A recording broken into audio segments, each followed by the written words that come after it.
How thoughts create emotions. Should emotions be trusted? There are two common beliefs on this. 1. You should always trust your emotions. Or 2. Feelings are irrational and can't be trusted. These are both wrong. Emotions and feelings are neither right nor wrong. Emotions are just your body's reaction to what you are thinking, whether you are thinking on purpose or not. Your belief systems and other unconscious thoughts are happening automatically all the time, and they often cause emotions. That's why sometimes you may have no idea why you feel the way you do. Next is an example of why emotions are neither right or wrong because they are just reacting to your thoughts. Think about something that you don't have that you really want. You may think you're unhappy because you don't have it, but that's actually not true. You're unhappy because of the thought of not having it. Next are some questions to ask yourself regarding what you really want. 1. Have you ever been happy while not having it? 2. If you didn't have it, but didn't care, would you be unhappy? 3. If you still didn't have it, but were doing something that kept you from thinking about it, like going down a roller coaster, would you be unhappy then? Not having what you want doesn't make you feel bad. Thinking about it does.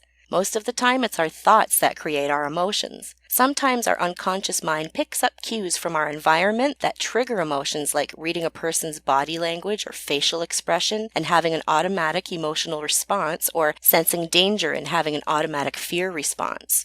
The rest of the time, though, it's not the outside world or the situation that causes emotional reaction. It filters through our personal interpretation of it first, which then causes our emotional reaction to the situation.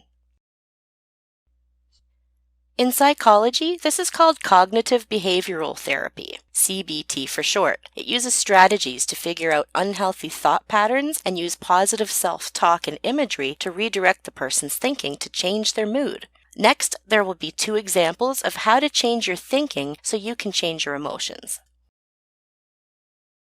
1. Focus on something else, a distraction. When you are experiencing an emotion that you don't want and identify that what you are thinking about is the cause, the first step is to literally change the subject of your thinking, just like you would change the conversation with another person if you didn't like the topic. Sometimes the best way to feel better is to focus on something that feels better. Stop thinking about the thoughts that are triggering your emotions, and the emotions will stop. Thinking about something positive makes you feel good. This is great and it works, but not always. Sometimes the thoughts don't go away. They are strong enough that you can't distract yourself from them. The situation you're judging in your mind is in your face too often. In that situation, you can reach for a new perspective to help you feel differently about the situation and then feel better. 2. Find a new perspective. When you change the way you look at things, the things you look at change. Even in the same situation or the same facts, if you change the way you look at it, your experience of the situation will change. So this is an example. 2 friends ride a roller coaster together. They are both very excited for this ride. One friend is shaking, sweating, and feels nauseated. They are scared. The other friend is smiling and their heart is racing. They are happy. Same situation, different perspectives, and the result would be completely different emotional responses. Emotions and mood.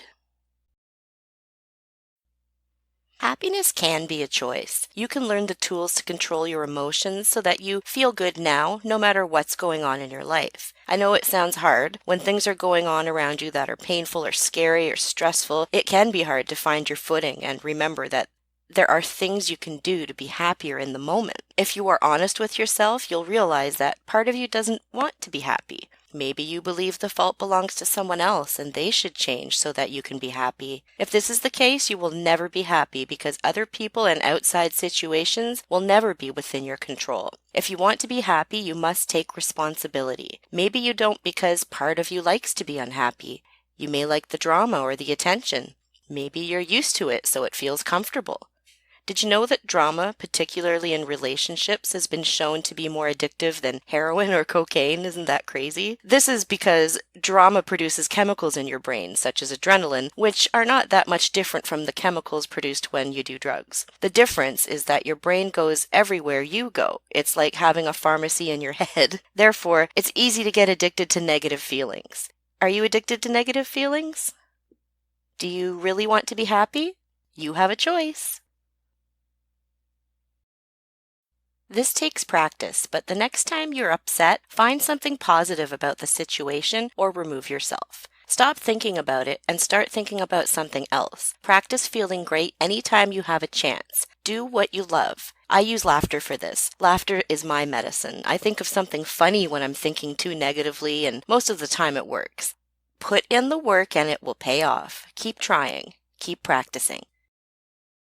One of the best ways to change your emotional state is to start thinking about everything you appreciate about life, your current situation, the world, whatever it is that is currently triggering you to be unhappy. A great tool to use is a gratitude journal. If you write down your gratitude, it'll increase its power. You can feel appreciation anytime without journaling, but the journal can be a great way to look back on things that you have been grateful for in the past and thinking ahead. This means when you wake up or before bed, you can write what you are thankful for in your journal. This will put you in a happy mood and be a positive start or end of the day.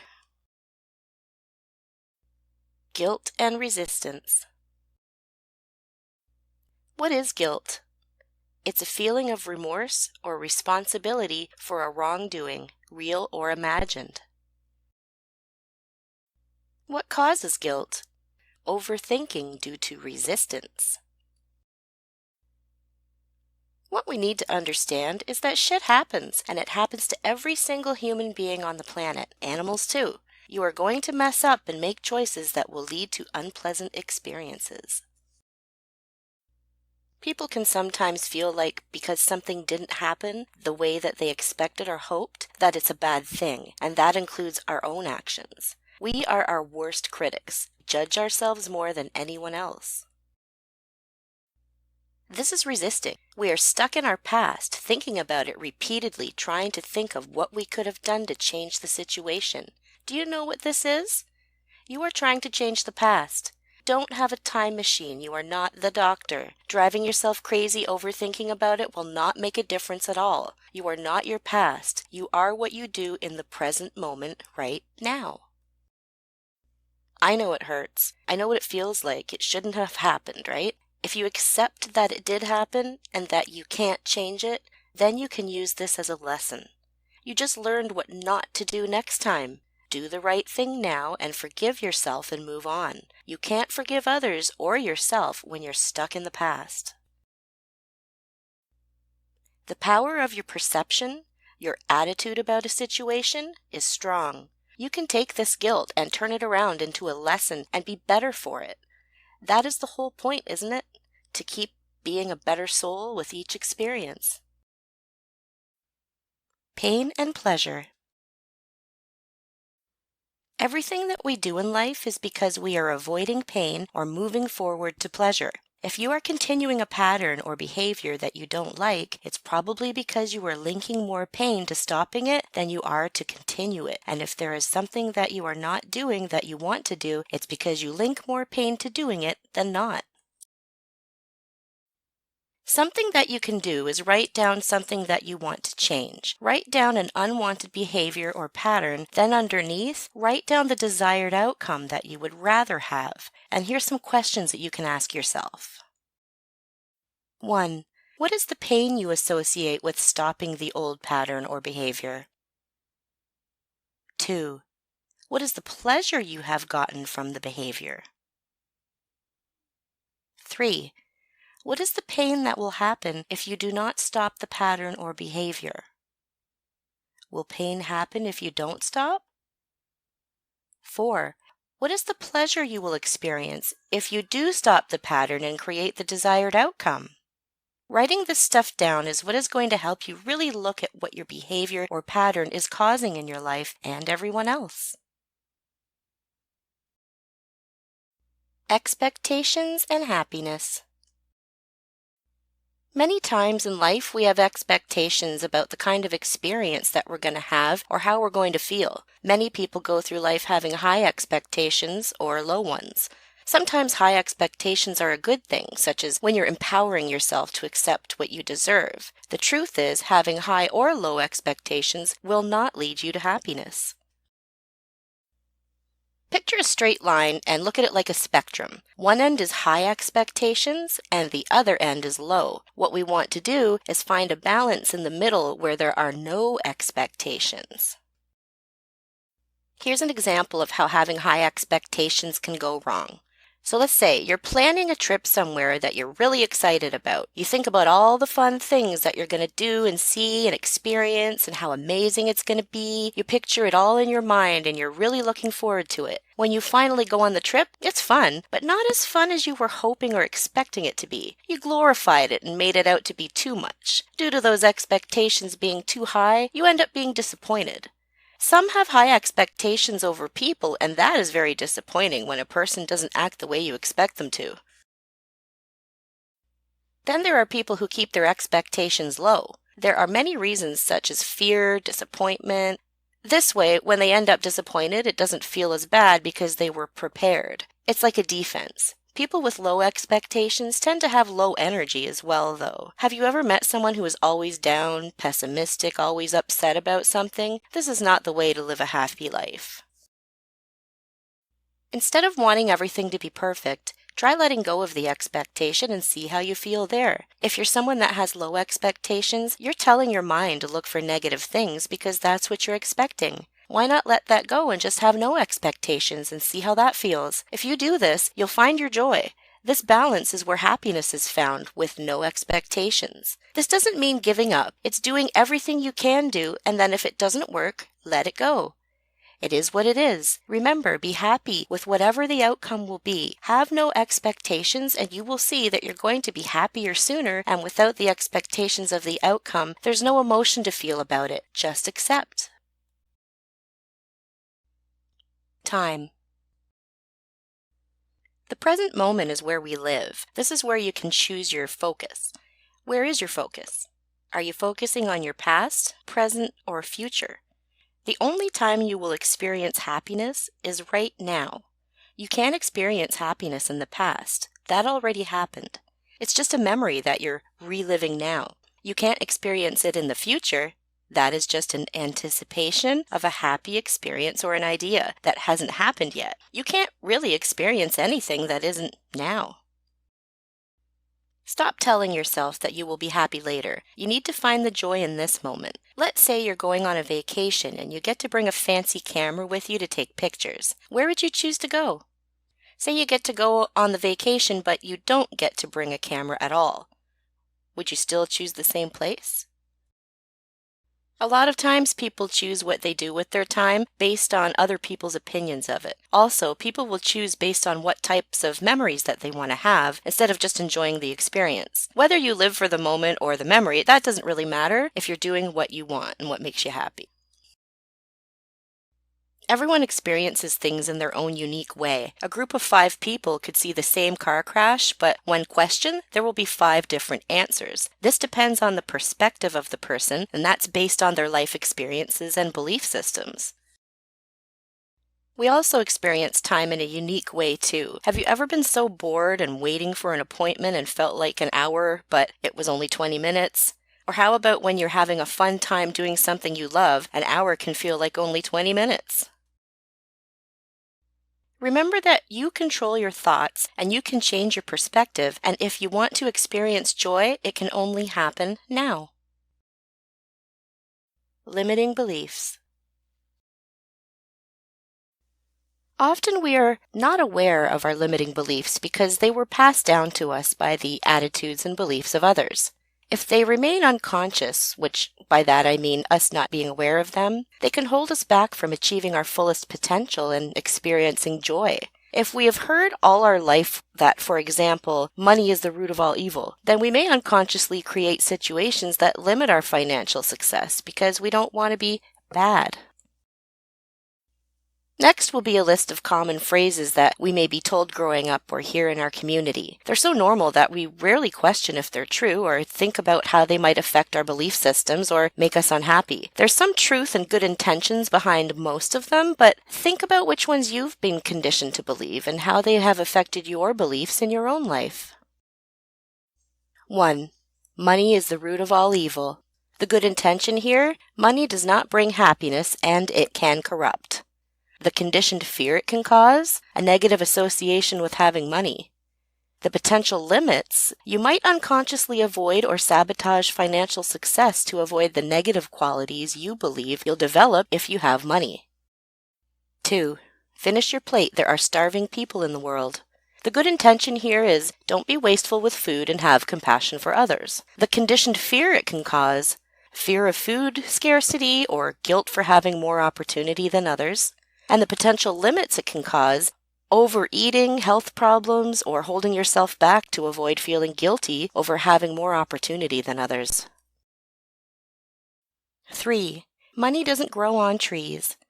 The good intention: be intelligent with how you spend your money. The conditioned fear it can cause: fear of not having enough money or that it's hard to get. The potential limits: not believing you can have what you want if it involves having money, therefore not going for it.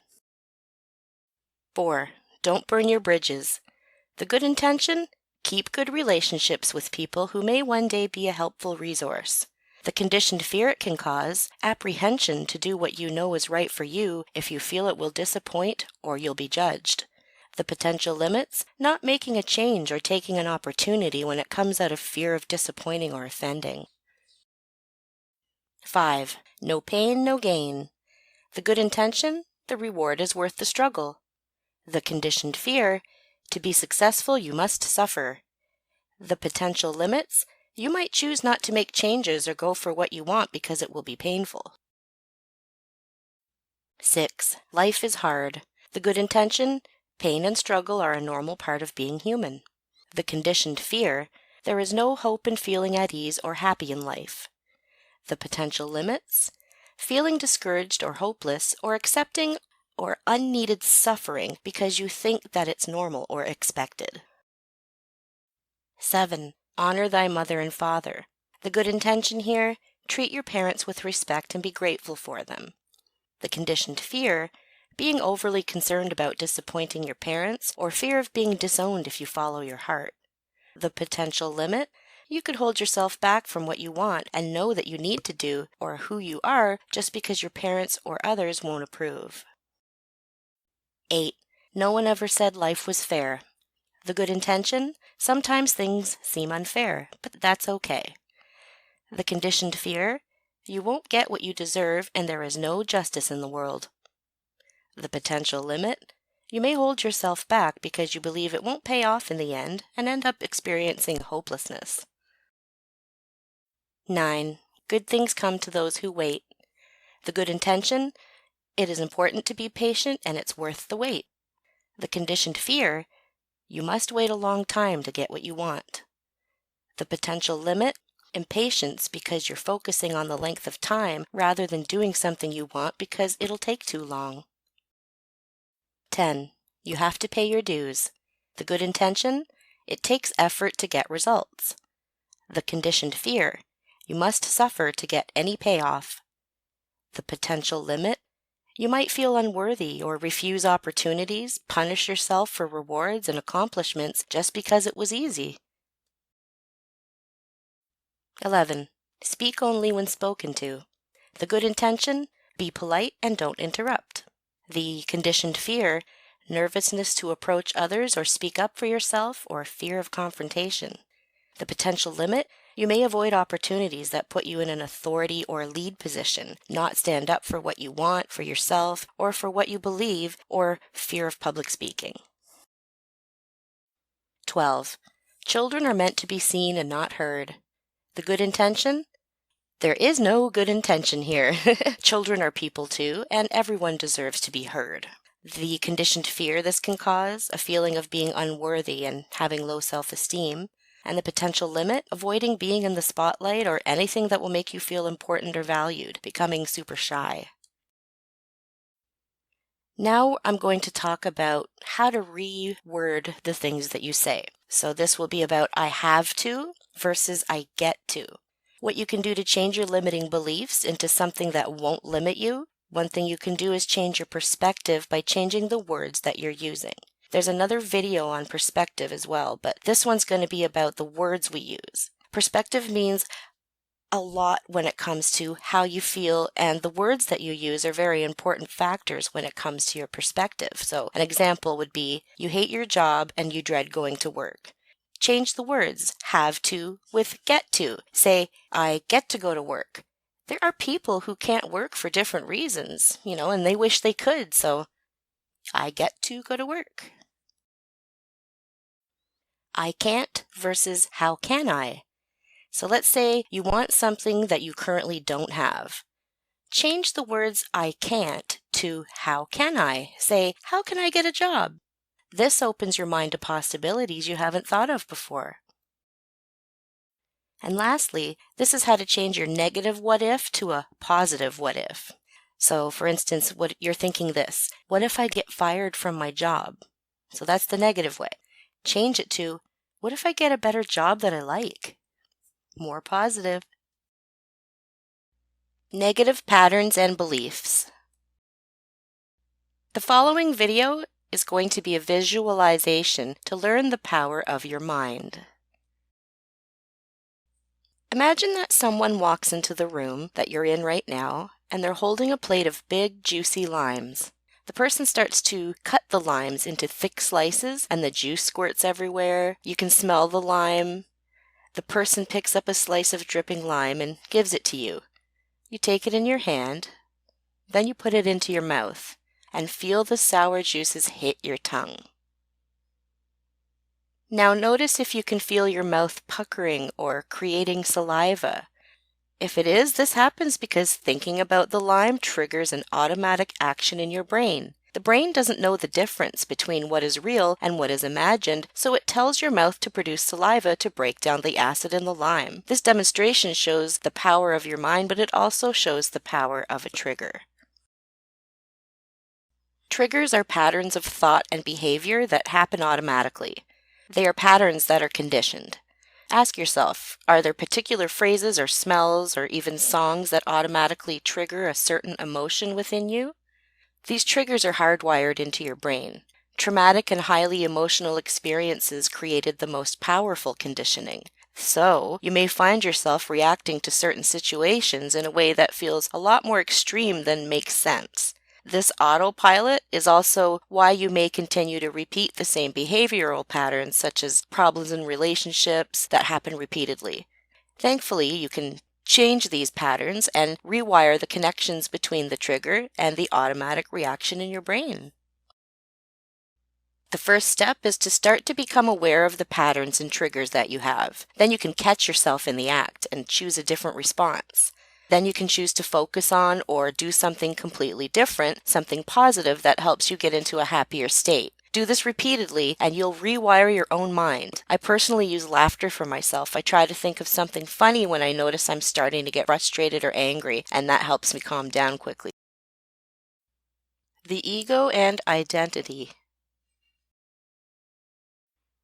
Do you know who you are? Who do you want to be? It's good to think about what roles we play because we can learn that we might be replaying roles we learned in childhood, which can be dysfunctional. Have you ever thought you sounded just like your mother or just like your father? Are you doing things because you think you should or because you want to? It can be upsetting to learn that your ego or identity is a false one that you created based on who you thought you were supposed to be. But the good thing is that you have a choice to be whoever you want to be. You can change who you believe you are. Many people avoid change, even if it'll improve their lives, because the issue itself has become part of their identity. This is common, especially if the issue is a painful one. Have you been through something painful and noticed that you'll think about it a lot, talk about it a lot? It's hard to let go, almost like we get a little pleasure from the pain. It becomes a part of who we believe we are. Next will be an example. Let's say you hate your job. If you believe that you are someone that doesn't like what they do for a living, you will need to let go of that belief to find a job that makes you happy. Remember, you're not what you do, what you have, what others think of you, or your past problems. Instead of believing that you're a victim or sick or poor, which are the worst things to believe about yourself, turn it into a positive belief like grateful, giving, helpful, generous, etc. It's a good place to start on the journey to happiness. So give it a try. Desire.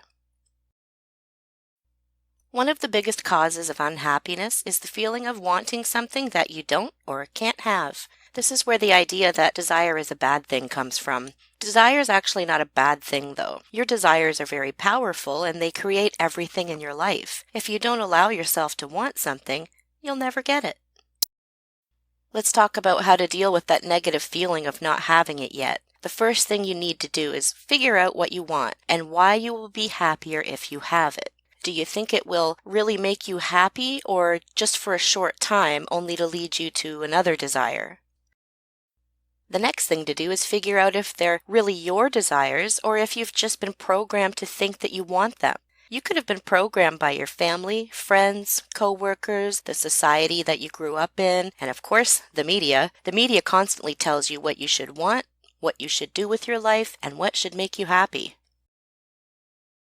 Write down what you think will bring you happiness, as well as why you believe this. Figuring this out can help you let go of desires that might actually be holding you back. Be sure that you think about if it's what you truly want or something that maybe you've been conditioned to believe.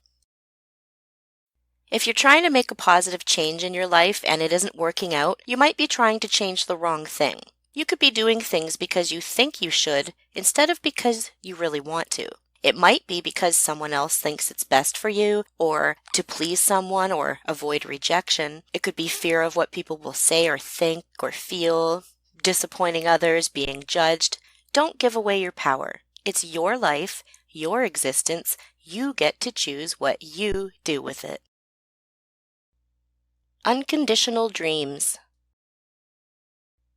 Everything we want is because we think that it's going to make us feel the way we want, which is good or better at least. We believe that we need certain conditions that will make us feel the way we want, but that's a lie. We can feel the way we want without needing any of the conditions, so we're going to call it unconditioned instead. By imagining our dreams or goals as if they are real, or thinking about things that make us feel the way we want, we can experience the result we are after now without having to wait for the conditions to change. By focusing on the emotion, which is the true result that we're after, we can practice feeling it now rather than wait for it. By feeling it before it comes, we enjoy the journey more. We also put ourselves in a happier, healthier state of mind, and that makes us more able to achieve our goals. Write down some key areas of your life that are important to you, or something that you want to improve, or a goal that you may have, or just something that you want to change. Beside each of these key areas, write how or what you want them to be like.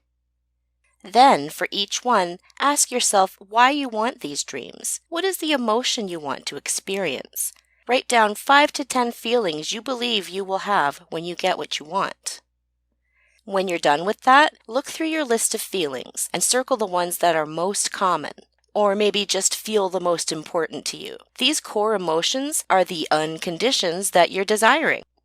It's feelings you think you need to feel what you want, not conditions. And here's some examples. 1. I want financial security and abundance. Why? So I can feel comfort, secure, free, relaxed, inspired. For me, I would circle the emotions of free and relaxed. Those are the feelings I want to experience. 2. I want to feel health. Why? To feel limitless, active, alive. Number 3 example. I want to teach. Why? To feel excited, connected, and contribution. This can be a real eye-opener. You could learn something about yourself that you never even thought of, so try it out. Present moment awareness. The present moment is where you will experience freedom from suffering. You can only feel free, peaceful, safe, or happy now. This now moment is all that exists, really. The things we dream of and even fear are nothing but a figment of the imagination. There is no future which we will experience then. When we experience the fear, it will be now, at that time for us. Thinking about the future can have positive or negative results. Dreaming of a future experience of joy can make us feel better now, but worrying about the possibility of a pain or fear in the future makes us experience that suffering now as well. The thing to understand about the future is that whenever you think about it, you experience whatever you expect the future to be now.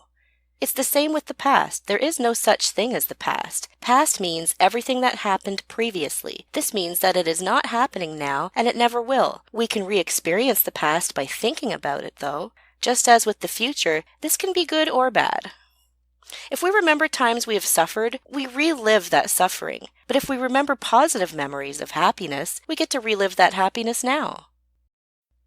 The idea is to learn how to use your mind to purposefully remember memories or imagine future possibilities in a way that makes you feel good, not bad. Then you can choose your thoughts now. Here's a process you can use to help yourself be in the present moment. Try this when you catch yourself or catch your thoughts going in a way that makes you feel bad. The more you practice catching yourself and bringing your awareness to the now, the easier it will get and the earlier you will be able to catch yourself. The steps are next. 1. Stop. I even picture a stop sign and be aware of the present moment. 2. Notice your body. 3. Notice your breathing. Put your hand on your heart and feel it beating. 4. Notice how your hands feel. Warm? Tingling? 5. Feel the life in your whole body. 6. Notice the sounds around you. Listen. What do you hear? 7. Notice the space in the area that you're in. Look around. What do you see? 8. Notice the light around you and where it's coming from. 9. Ask yourself, what is good with this moment? What is beautiful? What do you appreciate? Find something in that moment right now, after you have done all this. What you have done is taken yourself out of that negative thought process. This works because if you stop thinking and purposely focus your mind on the present moment, you stop resisting or worrying and you feel better. Doing this slows down your thinking. Now that you have control of your thoughts, you can ask yourself some questions. 1. What would I prefer to think about instead? 2. Is there a different way I can look at this so that I can feel better about it? Be patient. It does take practice. You will not be good at this right away. Don't get frustrated. I'm still practicing. It gets easier, so keep it up. Put yourself first. Fill your bucket. Imagine that each person has a bucket. Everything that must do with how they feel inside, so their emotional state, health, well-being, fulfillment, energy level, is dependent on how full their bucket is. Every person can use the spout and pour into someone else's bucket. There are some people who are bucket fillers. They are helpers and givers who go around filling other people's buckets. There are also people who are beggars, asking for their buckets to be filled without doing it themselves. Sometimes the givers give too much, and their buckets end up empty. They sacrifice themselves for others. They get drained, lethargic, stressed until eventually they have no more to give. In some cases, they become very ill or even pass away, leaving behind any number of people who believe they needed that person to fill their bucket. This is all because of one big misunderstanding. Each person is 100% responsible for and capable of filling their own bucket. Not everyone takes responsibility for it, though. They look for handouts to fill their bucket instead. Beggars, I have good news. You are perfectly able to fill your own bucket. When dependent people are forced to stop being dependent, guess what happens? They do it. I also have good news for the givers. They can fill their own buckets. That means you can focus on your own bucket. You need to learn to feed yourself, take care of yourself, do things that bring you joy. Use your natural talents. Do something that makes you feel like you are flowing naturally, like yourself. Go for a walk or spend time in nature. For some people, filling their bucket is reading a book or playing a game, going to the movies, listening to music, or creating art. Just remember what fills your specific bucket and do more of that. You won't feel dependent on anyone else to fill your bucket, and yours will run over, and you will have more to give then. The oxygen mask idea. Here is an analogy using the oxygen mask in airplanes. When they give the demonstration about safety before the flight starts, they tell you that when the oxygen masks drop down, make sure you put yours on first. There is a good reason for this. You will only have so long before you won't be able to breathe and you will pass out from lack of oxygen. You won't be able to help anybody then. Put your mask on first, then you can go around helping others putting their masks on after. What this is saying is that you can help more people if you help yourself first. If you look back on your life, you can see that there were probably times when you made decisions that truly honored you, or times that you did what you loved, even if it was unpopular at the time. Maybe there were times you chose not to participate in something that you knew wasn't right for you, no matter what anyone said. Maybe you gave yourself a reward or took a much-needed break, and because you made those decisions, you improved your psychological and emotional state. You became stronger, your bucket became full, you were better able to care for yourself and others. Here are some questions you can consider. 1. Are there any decisions you made in the past that have honored you? 2. If so, how did it turn out?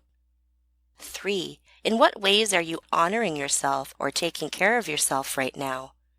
4. Are there situations that you are self-sacrificing almost to the point of self-harm or no longer being able to help those very people that you were sacrificing for? 5. Have you ever put yourself out there so much that now you just can't help anybody? 6. Is there any changes you could make that would put your own oxygen mask on first or fill your own bucket so that you are better able to assist others? 7. What are some ways that you can fill your own bucket? 8. What feeds you, makes you feel fulfilled? 9. What changes could you make that would stop beggars from being dependent on you filling up their bucket? And 10. If you commit to filling your own bucket, how will this change your life? Change your perspective. Reframing thoughts. Your perspective is what powers how you feel and how you react. By changing your perspective, which is how you see a situation, you can change your emotional state and how you react to it. One way you can change your perspective is called reframing thoughts. With anything, when you focus on what you appreciate about it or love about it, you will enjoy it more. Gratitude is a powerful way to change your perspective. You can't be in a state of gratitude and have negative emotions at the exact same time. The next time you're feeling frustrated, disappointed, sad, angry, or anxious about something, challenge yourself to find something about it to appreciate. Make a list of everything good about it. This can help you change your mood about it. Here's some questions you can ask yourself. 1. What can I be grateful for in this situation or about this person? 2. What can I love about this situation or person? 3. What positives are there? If you can't think of anything to be grateful for about it, try comparing it to the worst-case scenario. Think about the ways it could have been or be worse, and then feel thankful that it isn't that bad. When you realize it could have been worse, it can help you put things into perspective. Ask yourself, 1. How could it have been worse? 2. What areas are you grateful for that it wasn't as bad as it could have been? Say no to but. Not to be mistaken with BUTT, ha. Replace your excuses with commitments. We all have common phrases that we've picked up from our families and cultures that are nothing more than excuses. By becoming aware of them, questioning them, and changing the way we view the underlying fears behind them, we can change the way we think and empower ourselves. When you catch yourself saying, but, it's a signal that you're about to make an excuse for why you're not living your life the way you want, on purpose. Catch yourself and rephrase your excuse into a positive affirmation that can help you stay committed. So here's some examples of common buts that people use. Do you use any of these? 1. But it's too hard. 2. But it will take too long. 3. But I don't have time. 4. But it's too risky. Or 5.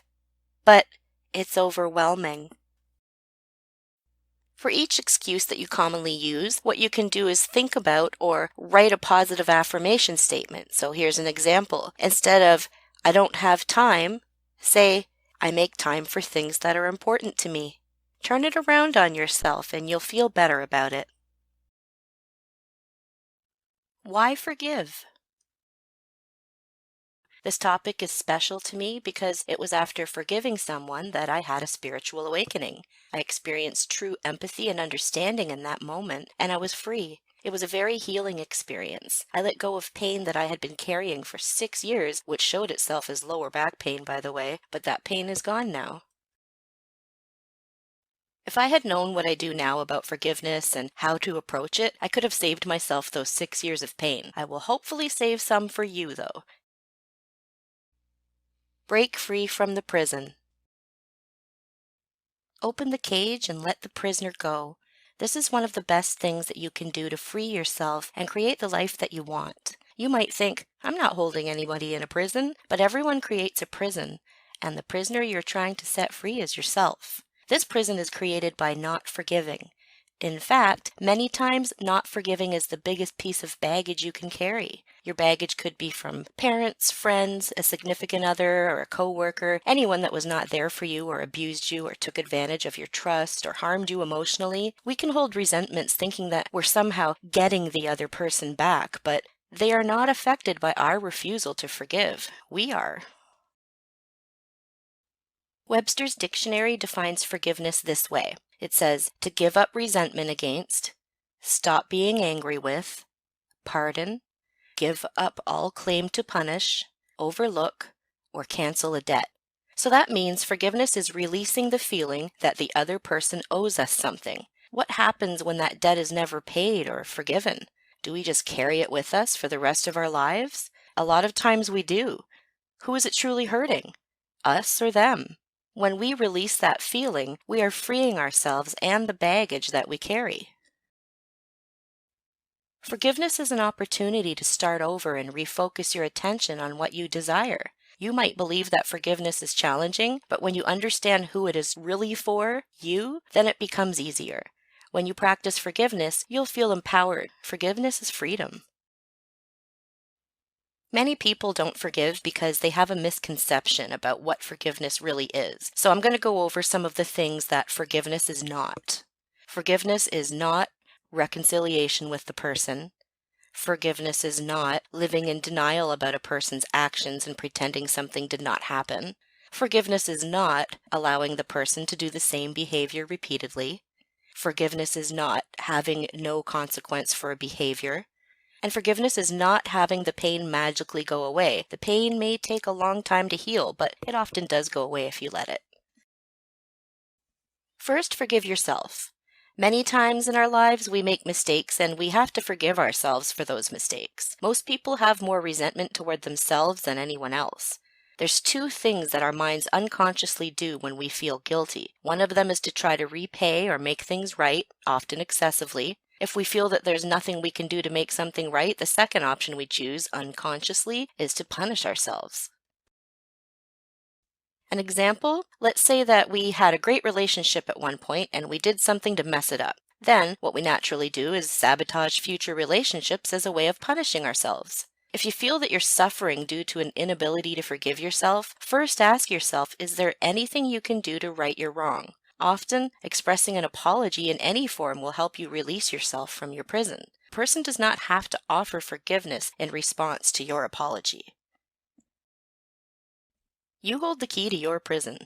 Do everything you can and then let it go. If there's nothing you can do to make it better, you gain nothing by living in guilt and regret. If there's a lesson to be learned from the experience, consciously acknowledge the lesson and implement it into your life. Remember that all humans make mistakes, and it doesn't make you a bad person. Also, accept that everyone experiences lessons in life that are crucial for growth. Any wrong that you experience was probably a lesson for you and was most certainly a lesson for the other person too.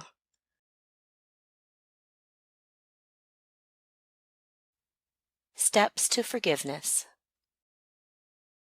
I'm going to go over 8 steps to forgiveness, starting with number 1, write it down. Make a list of people you need to forgive and what you want to forgive them for, and include what you need to forgive yourself for too. 2, reflect. Acknowledge the pain that the lack of forgiveness on your part has caused you and how it currently impacts your life.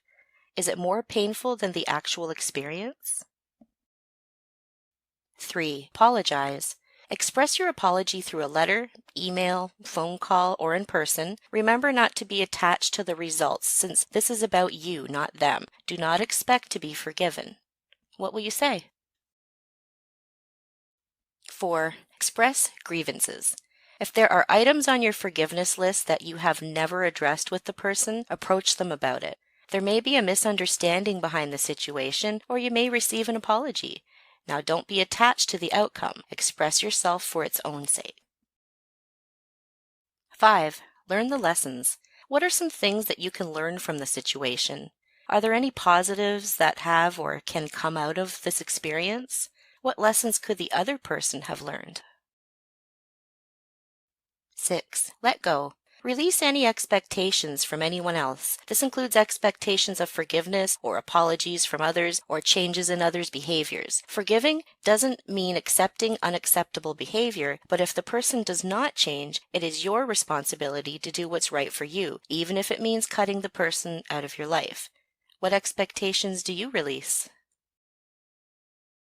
7, reprogram your mind. Create an action plan on how to shift your resentful thoughts when negative feelings come up. Even once you forgive, old mental patterns may be re-triggered. So write down what you will tell yourself to remind yourself of your forgiveness and refocus back to your true desires, just for those tough times.